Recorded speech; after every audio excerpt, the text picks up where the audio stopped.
Hello and welcome to the Commander's Quarters, your Magic the Gathering source that helps you command your budget.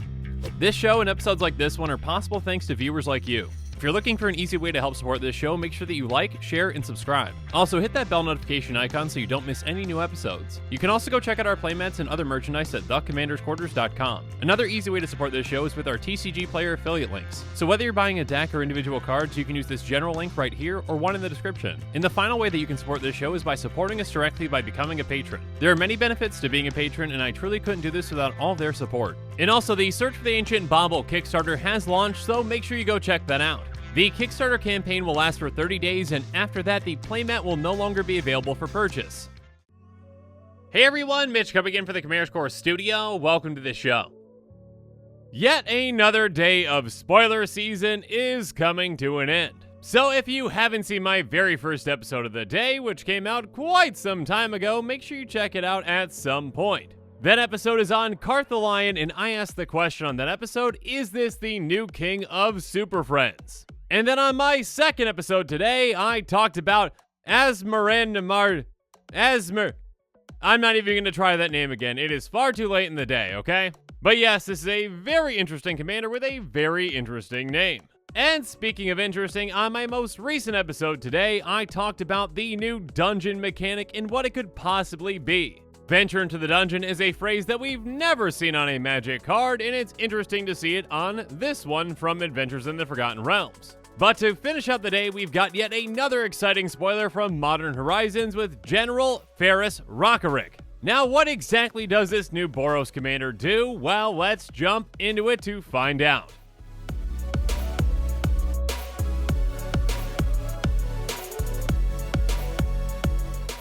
First off, a big thank you to MTG Goldfish for the translation on this card. General Ferrous Rokiric is a 3/1 human soldier that costs 1 red-white. He has Hexproof from Monocolored, and whenever you cast a multicolored spell, create a 4/4 red and white Golem artifact creature token. So, first off, Hexproof from Monocolored is going to protect this commander from quite a few things. Swords to Plowshares, Path to Exile, Beast Within, etc, etc. Being hard to kill is great because, again, staying in play is going to let you take advantage of that trigger quite a lot throughout the game. Because, again, whenever you're casting a multicolored spell, you're rewarded with a Golem. And again, keep in mind that this is a 3-mana commander that you can get down really early, and whenever you do cast that multicolored spell, you're making a 4/4. So you can fill the board very quickly with your Golem army and take over the game in no time. And of course, there are other cards that you can use to benefit off of those casts, and there's other things that you can do to benefit your golems, and we'll get to that here in a bit. But to start off, let's highlight some multicolored spells that can be fantastic with this commander.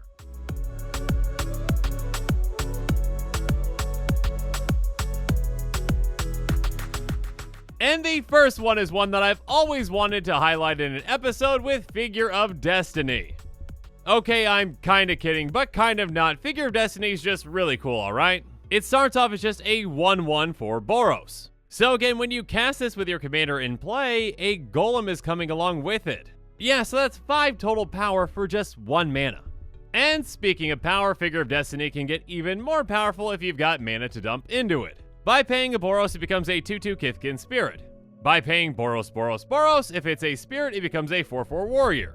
Then by paying 6 Boros, if it's a Warrior, it becomes an 8/8 Kithkin Spirit Warrior Avatar with Flying and First Strike. So if you've got some extra mana to pour into this throughout the game, it can get bigger and bigger and bigger and be an absolute boss at the end. Regardless, again, at the very least, it's a 1 mana spell that's gonna get you a 4/4. Speaking of which, you also should be considering Make Your Mark.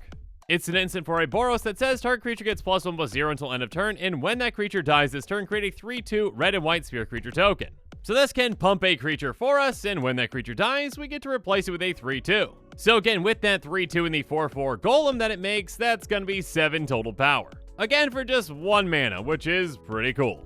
Next up, let's talk about some 2-mana Boros spells with Boros Charm, Deflecting Palm, and Fight to the Death. Boros Charm is an incredibly powerful charm that is very flexible as well, and it says choose one.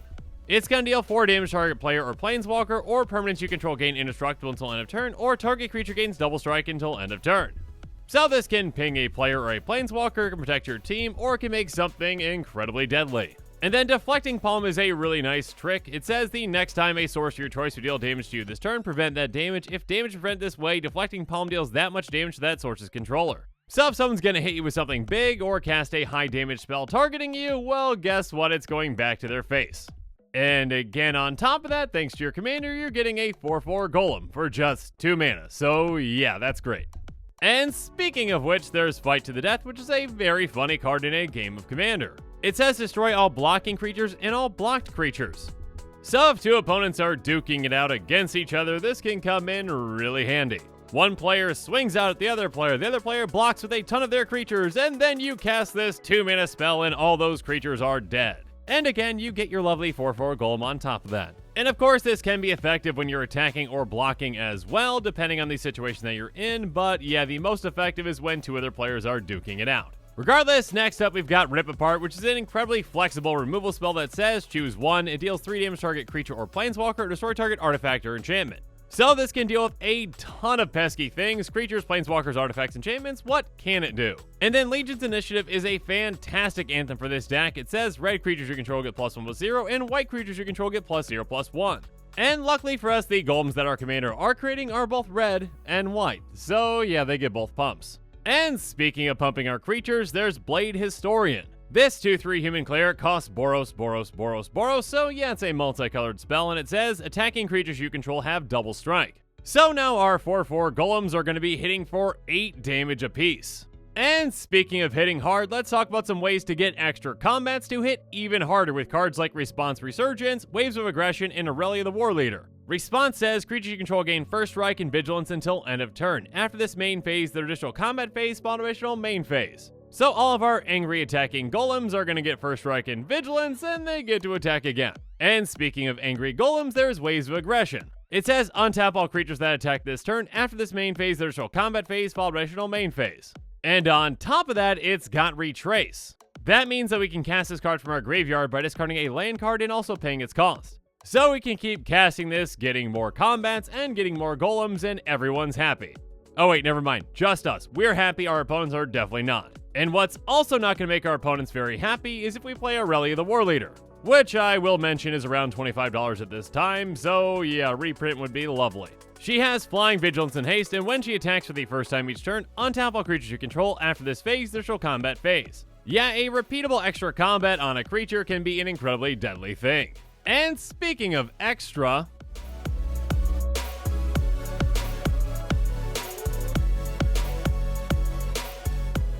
let's talk about some extra benefits that you can get from casting your spells with things like Tome of the Guildpact, Hero Precinct 1, and Balefire Liege. Tome of the Guildpact says whenever you cast a multicolored spell, draw a card. So yeah, for a deck that's built around multicolored spells, this is going to give us a ton of card advantage throughout the game. And then Hero Precinct 1 says whenever you cast a multicolored spell, create a 1/1 white human creature token. Now these 1/1s might not be as deadly as our 4/4 golems, but they can still be really valuable to us and can actually get a lot bigger throughout the game with some of our other anthems. Such as Balefire Liege, which says other red creatures you control get +1/+1 and other white creatures you control get +1/+1. So this will pump those humans by 1, and it's going to pump our golems by 2.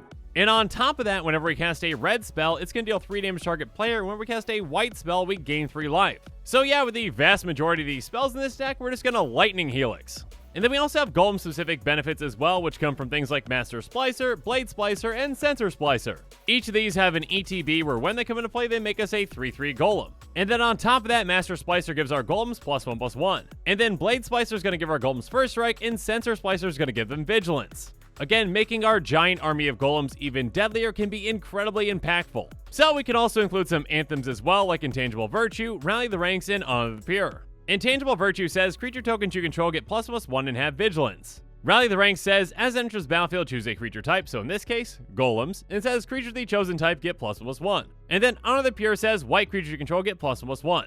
Now, obviously, this is just some of the anthems that Boros has to offer, but I just thought I'd highlight some that are pretty low to the ground.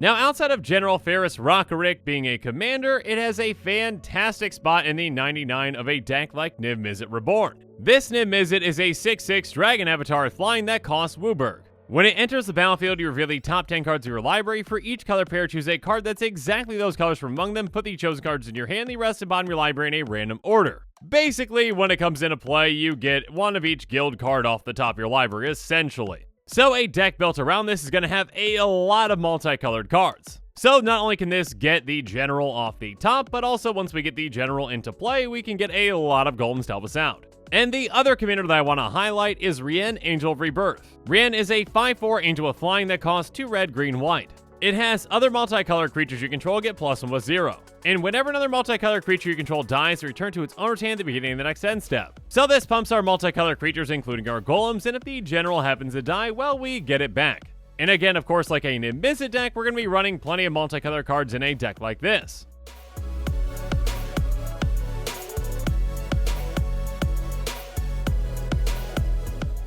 But now it's time for me to wrap things up and give you my final thoughts on this new Boros Commander. I really like the design of General Ferrous Rokiric. For a commander that cares about multicolored spells, having Hexproof from monocolored is very flavorful. And again, this is a low-to-the-ground commander that you can get down quickly and get a lot of value out of right away. There are plenty of multicolored Boros spells that don't cost much mana, so you get this down, you cast those, you build your golem army very quickly, and you take over the game in no time.